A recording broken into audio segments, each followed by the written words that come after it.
Welcome to Fantasy Football Hub. Today I'm delighted to say I'm joined by Bakar to preview the upcoming game week, and Bakar is going to be revealing each of his picks on his free hit draft. Worth mentioning, it's Tuesday, the time of recording, so this is not set in stone, but we're going to be going through Bakar's picks player by player. First of all, Bakar, how are you doing? And secondly, give us a little insight into how locked in this draft is right now. Yeah, thanks for having me, Jack. Hello and welcome to all the listeners and viewers. I'm coming on the back of another green arrow, so I'm really happy with how things are going FPL-wise. 5 green arrows in a month. And now I'm looking forward to the free hit draft. I would say that around 9 of my 11 picks are more or less nailed, but there's 2 slots which are up for debate, and we'll discuss more about them in the video.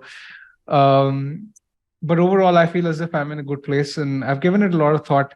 It's just the Liverpool result last night, which has sort of got me thinking, and it's sort of put me in a spin as to what I should do with my third Liverpool pick. But other than that, I think I'm fairly settled. All right then, without further ado, let's get into it. Let's go from the goalkeeper. The goalkeeper, Sam Johnston, I have him in goal. He's made 11 saves in the previous 2 games. And the good thing is that Palace are looking very solid under Hodgson. When you look at the underlying data, they're third for non-penalty XG conceded ever since Hodgson has taken over. And they're conceding plenty of low XG shots, which is exactly what you want from a goalkeeper. And when you look at how Palace play and their play style, the bonus points, should they keep a clean sheet, are very likely to come from the goalkeeper instead of the defenders, because their defenders don't exactly have a very high pass completion. It's basically the goalkeeper. He's sort of like Nick Pope in the Burnley era, where they sort of concede a lot of shots from distance, low XG shots, and that sort of tends to work in Johnston's favor. So I am fairly certain that I'm going to go with him. Everton away from home don't inspire me with much confidence either. Their away numbers haven't been great. Okay, let's leave the we're going to leave the sub goalie and the subs in general to the end because they're boring. So let's go on to the defense. Who have you got then? Don't tell us your shape just yet. Keep that a mystery for now, because I'm very interested to see what formation you're going to go with. But let's go with the first defender. The first defender is Trent. Since he started playing in this inverted fullback role, almost like in central midfield, he's actually second only to Bruno Fernandes for big chances created. And Forest to have a flank weakness down their left too, which is exactly where Salah and Trent are likely to be operating in those spaces. So I think Trent should do really well. I don't think there's much debate about this. Forest has scored 4 goals in 15 away games this season. They're really poor away from home. So this slot is fairly locked in. Okay. Now, the interesting debate is whether you're going to double up on the Liverpool defence or not. First of all, before you get into that, before you reveal that, who's your next defender? My next defender is Kieran Trippier. I've selected him despite the fact that Newcastle have been fidgety, dodgy defensively of late. But again, I see Newcastle as a top defense, especially at home. I think they're a rock-solid defense. When you look at their defensive underlying data at home, only City have a better non-penalty XG conceded. And the good thing about Trippier is that he is creating plenty of chances as well. I mean, he's 5th for chances created since the restart, and he tends to create plenty of big chances as well. So should Newcastle keep a clean sheet, I think Trippier is likely to get 7, 8, 9 points because of his ability to create chances.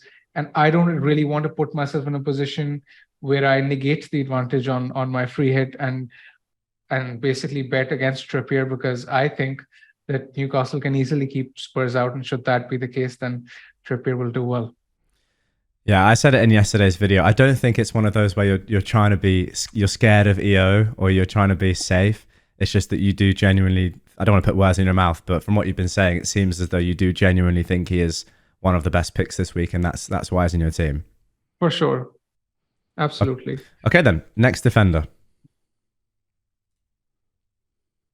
I think before we move to the next defender, let's do the midfield slots That's first. actually a that's very well done. Very well done. You're doing my job better than me. Yeah, you're absolutely right. Let's move on to the midfield.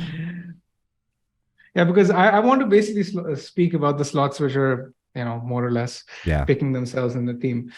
Anyway, Mo Salah, I sort of gave it away earlier as well. Forrest have a flank weakness where he's likely to play. He's going to be my captain, hands down. I think he's the best option this week. Even before the Hall versus Leeds, he was always going to be my captain. At home, his XG numbers are far better than his numbers away from home this season. And I think he's just kind of picks himself. I don't really want to go on and on about him. Sure. So that's the captaincy done as well. Don't really need to talk too much about that. Okay. Next midfielders, I imagine there's going to be an Arsenal player in your midfield, potentially two. Yes, exactly. You're right. It's Martinelli.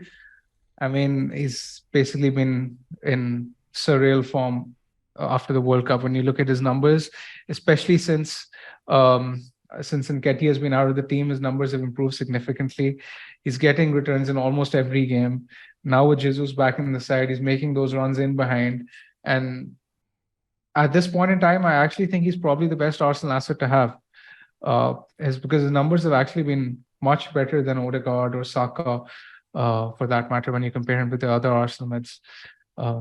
So yeah, Martinelli is the one for me. And Southampton concede their majority of chances down his flank as well, which further cements my confidence in the selection. Absolutely. And will there be another Arsenal midfielder with him?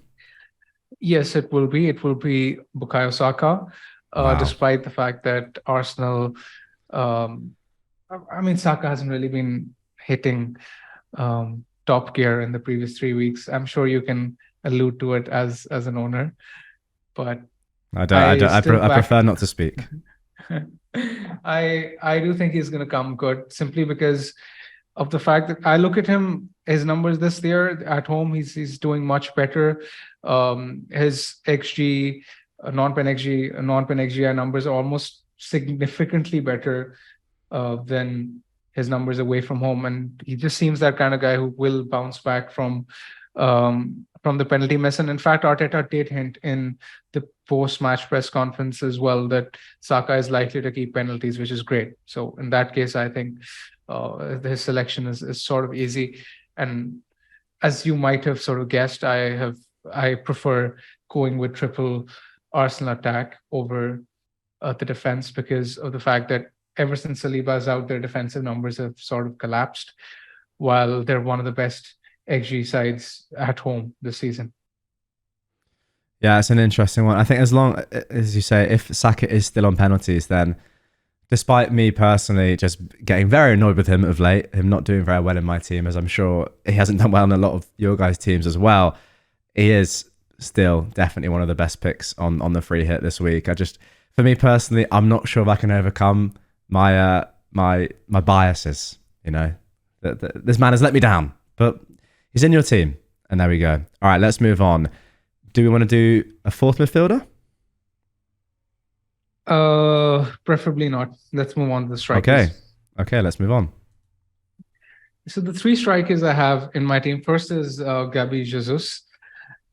Now this slot is slightly contentious. I see a few people have picked Odegaard in midfield over Jesus. Yeah. I'm not entirely sure about that because, the counter argument is that Odegaard is higher expected minutes. Man City and Arsenal have a game on Wednesday, so Jesus could be subbed off around the 65-70 minute mark, given the short turnaround. But I think Jesus is in another league as opposed to Odegaard as an option. When you look at home matches this season, Jesus has had 15 big chance involvements. Odegaard has had 6. And that is despite the fact that Jesus has played barely half the number of minutes that Odegaard has. So I just look at him as a significantly better option, and I don't want to compromise on the selection because, as alluded to earlier, I think Southampton are more or less done, and I think Arsenal are going to bounce back and they're going to have plenty of fun against the Southampton defense. So you think even if he was to get around the 70-minute mark, you'd still be happy with going for him over Odegaard? Of course. Okay. Next striker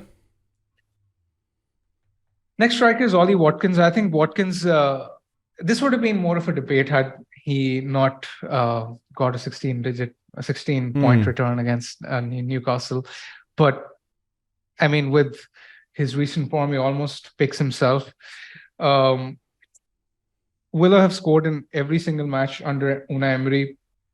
Watkins hasn't blanked in a single away game under Emery so far, and his XG and XGI numbers are incredible. Ever since the restart, he's had only Haaland has had a better XG or more big chances than Watkins. So I just don't think in this form it makes any sense to go without him. If you're considering going without him, I think you should consider rewatching the Aston Villa Newcastle highlights. Yeah. He was absolutely superb.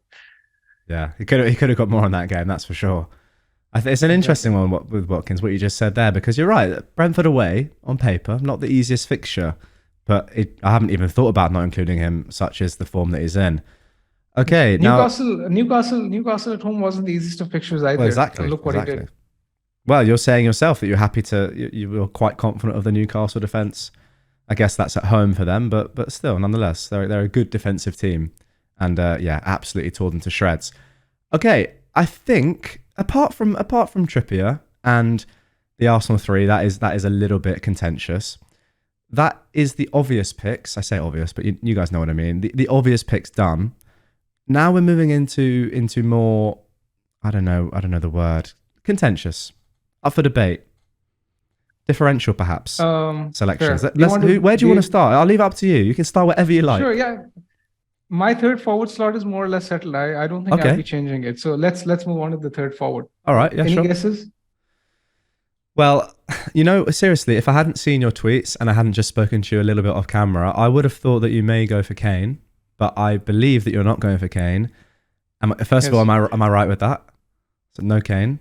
Yes, you are, because I've spoken about how good the Newcastle defense is at home.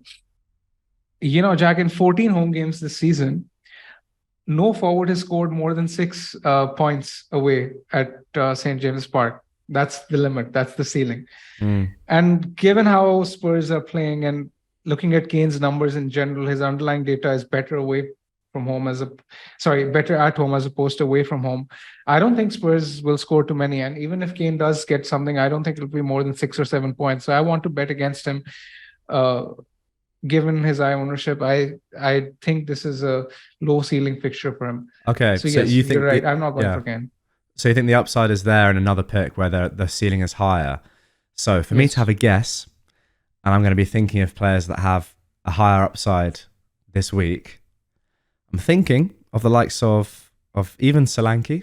I think has a decent upside there against West Ham, who are playing midweek. And then I'm thinking of Isak in that same fixture. And between the two of them, I reckon that you're a stats man. You like your stats. I think you might have gone for Dominic Solanke. Hey, you know me well by now. I have picked Solanke. I'm surprised you didn't mention Tony, because Tony's a very popular selection as well. You're not. I didn't see you picking Tony. Solanke, you're right. Okay. Yeah, Solanke. I've read you like an absolute book, Bakar. You've done me hook, line, and sinker.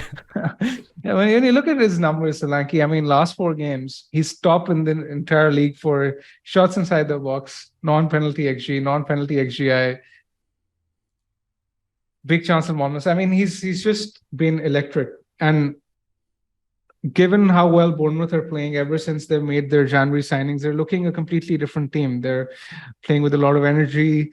There's a lot of energy about them with the way how they play, and they're actually a very good counter-attacking side. And when you look at West Ham, they have a Thursday fixture against Gent, I think. Yeah. Yes, it is.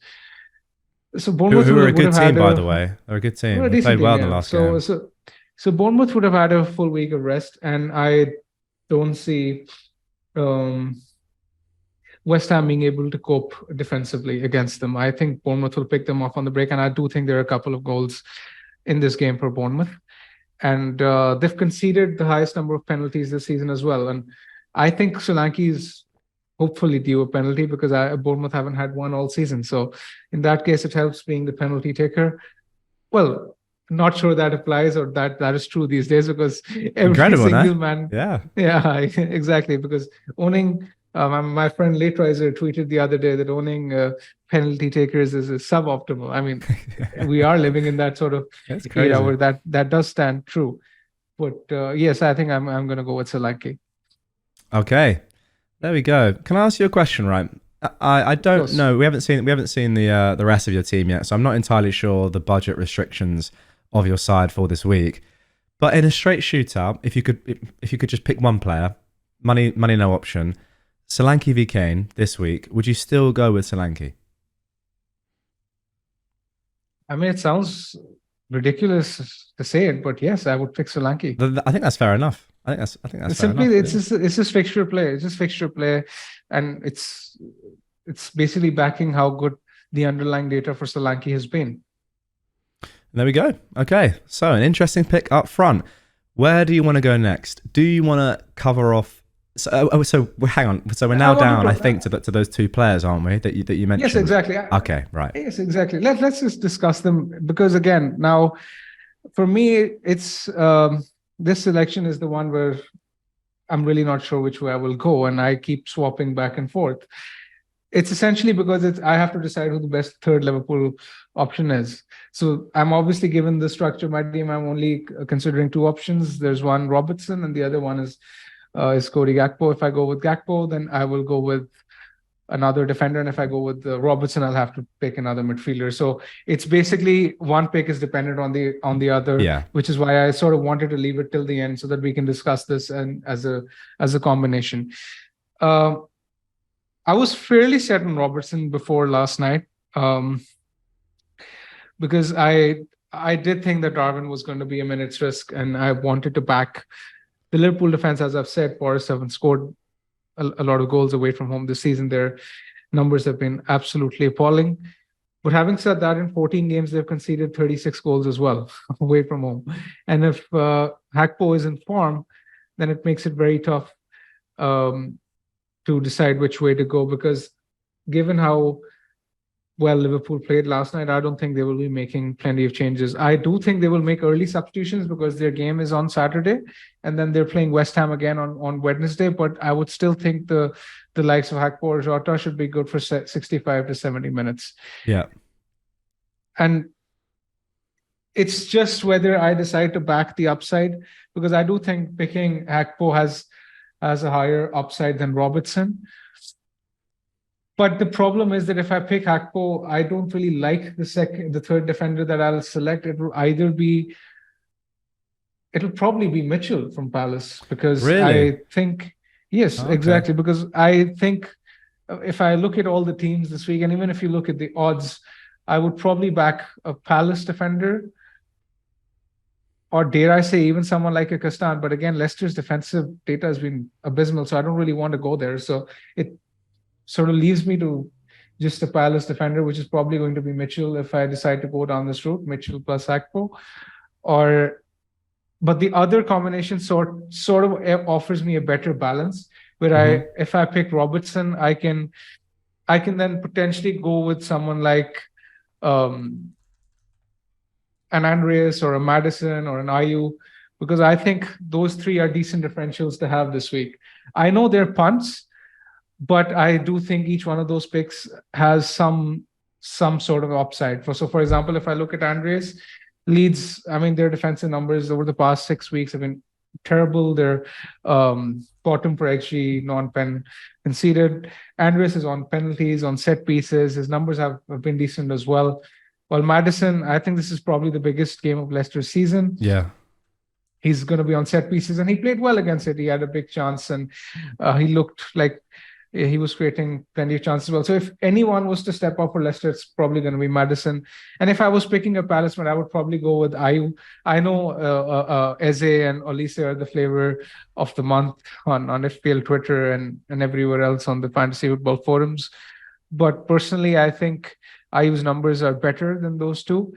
In fact, his penalty area touches have been more than double that of Eze and Olise. So if I was going down that route and backing against the Everton defense, which is something which I like, then I would probably go with him. But it's basically a combination of these picks which I'm considering, and I'm not really sure which way to go.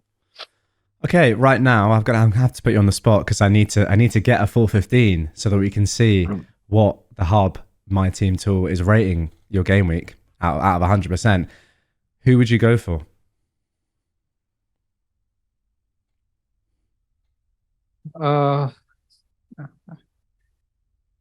I think it's probably going to be Robertson and Madison, probably at this point in time. Well, look, it's not locked in, so we'll put them in for It now. isn't locked in, but as of now, it's like 51-49 towards this combination. So yeah. What about Aston Villa defense? Because they've been putting up some good numbers of late. Obviously, a tougher game away to Brentford, but yeah. Moreno, most assists since the restart from defenders in the entire league. Yeah, Moreno is a good pick. When you look at his attacking numbers, they've been fantastic. But when I look at Villa's XG conceded numbers away from home, recently they conceded an XG over 2 against Chelsea, of 1.91 against West Ham, of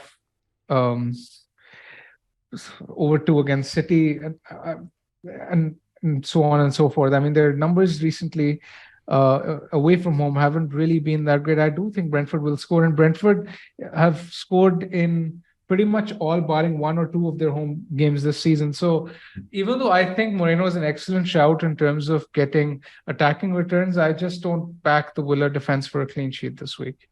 So he's not personally someone I'm considering. Okay, so that is the 11. Let's fill it out with the bench players then, and then let's see your game week rating.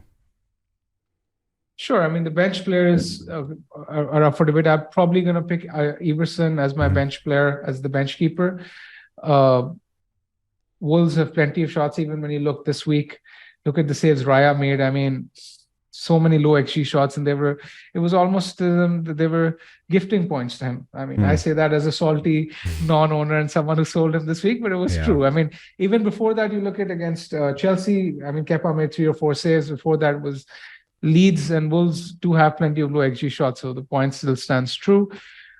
The other 3, I mean, you can potentially go with Andreas as one, as the 5th midfielder. You can probably pick, let's say, Mitchell as the defender from Palace, and the 5th defender could be Botman. Okay. Newcastle. And that is the team. So I'm going to save plan.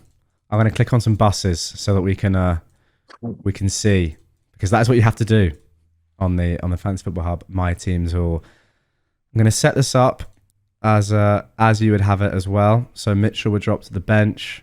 Andreas, although you mentioned him earlier, would be on the bench, would he? Would you start Maddison over Andreas? I presume you would. I guess, yeah. And there we go. That is the team as it stands. 99% game week rating, which means that according to the hub, there's a little bit of more optimization you could be doing. I'm not entirely sure where that would be. Maybe it's in SOLANKE. Maybe it is. Who knows? Because he's only got a 4.7 predicted points. But you've spoken about the merits for him and why you're thinking of going for him. A predicted points of 72.6. Let's round that up. 73. Do you take that right now? Does that vindicate the free hit and the surrounding game weeks? I probably will. I mean, for me, the free hit is not about this week alone, but for what I've been able to achieve in the other weeks where I've been able to keep the players who've been basically blanking this week. So I look at it from an overall net gain point of view, and keeping that in mind, I think the free hit has already paid off. Yeah, that's very valid, actually. It's funny. People are still saying on Twitter and in the comments of these videos, are you sure about free hit this week? And then I look at my own team and you look at your own team, and it's not even a debate. It's impossible not to play it. I don't know how many players you have, about 3 or 4 that are even got fixtures. I activated it on Saturday night. Yeah, exactly. Not even up for debate. Exactly. Yeah. Okay then. So that's a team locked in. Well, I say that's just not true. It's the team in very much in draft form. Guys, if you do want to see what Bakar ends up doing, of course, there's midweek games still to be played tonight, tomorrow, Thursday, which is all gonna all going to influence Bakar's decisions before the Friday night deadline, then click the link in the description and have a look at Bakar's team reveal, which will be up and finalized pre-deadline. Until then, Bakar, thank you very much as always. Team looks great, and we'll see you on the next one. Guys, a quick little personal message from me before we end today's video. I'm running the London Marathon this Sunday, the 23rd of April, and I'm doing so on behalf of Kids Charity. It's an amazing charity based here in the UK that does amazing work with young disabled children and their families. No matter the disability, they are there to help. And it's been an absolute privilege to raise money for them over the past couple of months. As you can see on screen, we are so close now to my goal of £5,000. Over £4,900 has been raised. Just need a little bit of extra help to get there. If you do want to get involved and donate, the link is down in the description below, and I'll chuck it in the pinned comment as well. I'd be very grateful to anyone who could get me over that 5K milestone. That'd be a pretty amazing thing to have done. So yeah, very much appreciated. And thanks for watching.